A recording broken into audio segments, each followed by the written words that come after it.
Hello folks, I'm Hunter. And I'm Rebecca. And this is the Family Showdown. Today we're going to take a look at Artifacts, Inc. Normally we play a game after we've looked at reviews online and then purchased it ourselves, but we had the opportunity to try it out first at West Texas Tabletop Con with none other than Z and Sam. Really fun experience, and got to play it 4-player right off the bat. Artifacts, Inc. is kind of a light dice placement game, kind of lighter than Kingsburg and Alien Frontiers. You use your dice to acquire artifacts, and you send them to the museum and sell them for money. And let's take a closer look.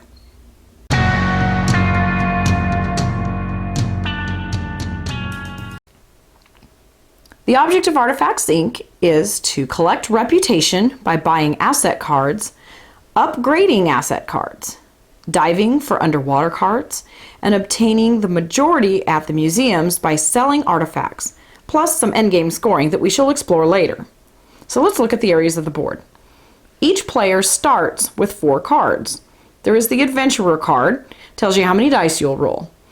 There is the Headquarters card. This one allows you to use the buy action. And then there are also 2 Expedition cards. These allow you to dig up different artifacts. Next we go to the Public cards. There is the Guidework. This is where you get money. The Private Collectors is where you get artifacts outside of the museum. You can sell them there. Then we have the different museums. There's a different museum for each type of artifact. The next region of the board is the Asset cards.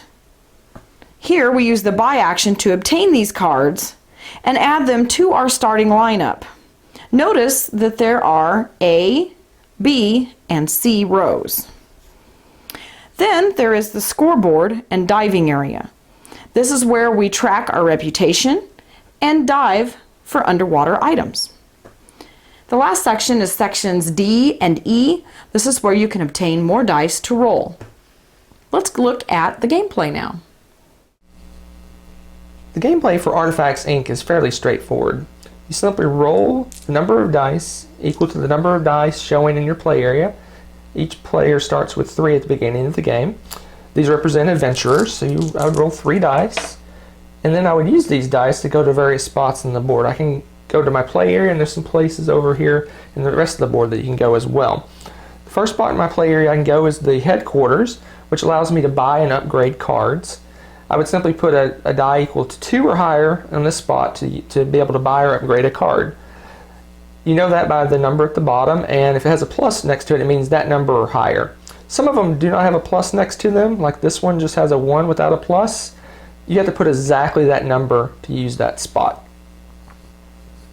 So if I wanted to buy or upgrade a card, I would simply put a die here, 2 or higher, and that allows me to buy a card in this area or these over here. The amount you pay to buy a card is in the top right corner of the card. For example, this one needs 3 money, this one needs 1 money, this one's a money and a scroll. 1 money and a scroll to buy. The amount that costs to upgrade cards in your play area is the same as it was to originally buy it. You would pay $2, for example, to upgrade this card, and you would do that by flipping it over.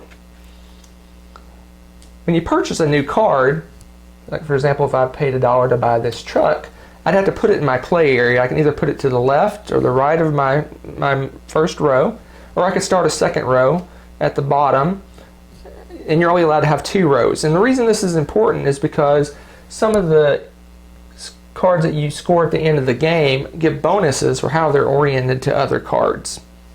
So that's how the buy works. The next spot you can go to in your play area is to dig up artifacts. So this one you get skulls, and this one you get scrolls.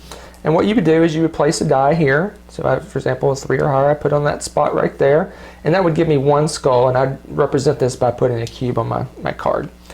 Same over here with the scrolls. I would put a die 4 or higher, and I could get a scroll, and again I would put a cube on that card to represent 1 scroll. The next thing you can do is sell your artifacts in the museum. So for example, if I accumulated 3 skulls, I could go to the museum with the skull and put a 2 or higher here and sell those skulls. So for example, if I want to sell all 3, I would take that and put a cube on the 3 spot, showing that I sold 3 skulls, and I would get $1 per skull sold in this museum. The other museums actually give a bonus for selling artifacts. The scroll one would give a bonus of 1, the rune one would give a bonus of 2, and the gem would give a bonus of 3. And by that I mean, if I sold 3 scrolls in the Scrolls Museum, I'd get the normal 3, but also get a bonus of 1, so that'd be a total of 4 for that sale. So that's the museums.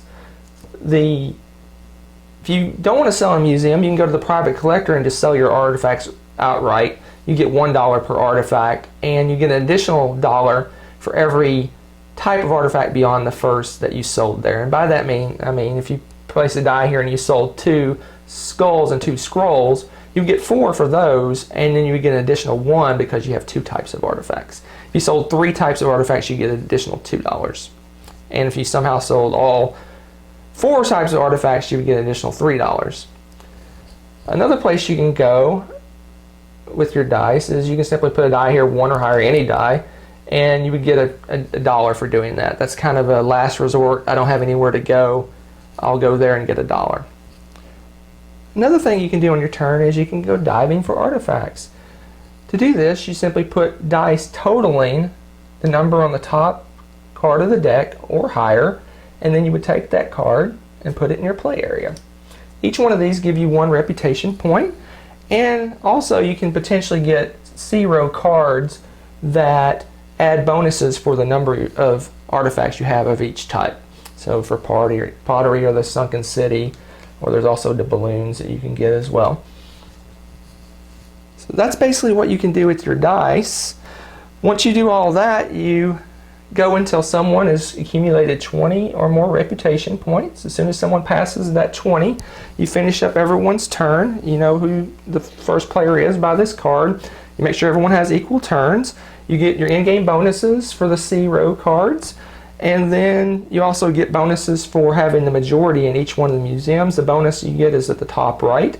So if you have the most cubes in the Skull Museum, you would get the bonus of the top right. You add those as well. You total up the points, and whoever has the highest points wins. Alright, so that's the rules of the game. Now we're going to do a quick run through a turn just to show you how quickly the turns go. So I'm the first player, so I'll go first. I'll roll dice equal to the number of symbols in my play area, which is 3. So I'll take 3 dice and roll them. And I rolled horribly. 2, a 2, and a 1. Don't know what I'm going to be doing with that. But I guess I'll start by doing a buy, since I can at least do that. I'll put a 2 here in the buy area. And I want to upgrade my adventurers so I'll have more dice for a future turn, because if I roll like that, I need more dice. So I'm going to pay 2 money to the bank to upgrade this card, so I'll flip it over. And as you can see, I'm going to get 4 dice on my next turn. And also I get 1 reputation point for upgrading that card. Thank you. For my other 2, I don't know what I'm going to do. I guess I'll go here, because I need a 1 exactly to get a skull. So I'll place that there, and I put a token to represent that I have 1 skull. And then I have a 2 left. What am I going to do with the 2? You could dive. I could dive, or I guess I could go here and sell that skull in the museum, or I can get a money. I think I'm going to dive, so I'll go ahead and place my 2 over here and take the top card of the dive deck and place it in my play area. And also get a reputation point for that one as well. So that's my turn. So I reset the board, give the dice to the second player, and, Not too bad, no. and see how she does. Maybe she'll roll higher. No whammies, no whammies. Aha! That is ridiculous. All right, so I think, since you're already starting diving, I want to try to start cornering this museum here with a J, whatever that is, Runes, artifact, yeah. And so what I need to do then is I first need to purchase a scroll. I guess I'll use this, because I have to have at least 4 or higher. So I'll put my piece there. And now I'm going to go buy that. So I put my dice there, and then this card requires a scroll and 3 money, so I'm now broke, but I did get this, so now that when I roll next time I can put a 5 or higher here, and I get these and I can sell them for higher prices. So, oh hey look, I have a dice left. I think I'm going to do just that. ta-da! And hopefully I'm off to a good start. Plus, this is also 1 reputation, so I get to put my piece on the board and replenish this, and that's the turn. That's 1 turn. That's how quick and easy 1 turn of the game is. We continue doing this until one of us makes it around to 20, and we score up the game, and That's it? that's the whole game.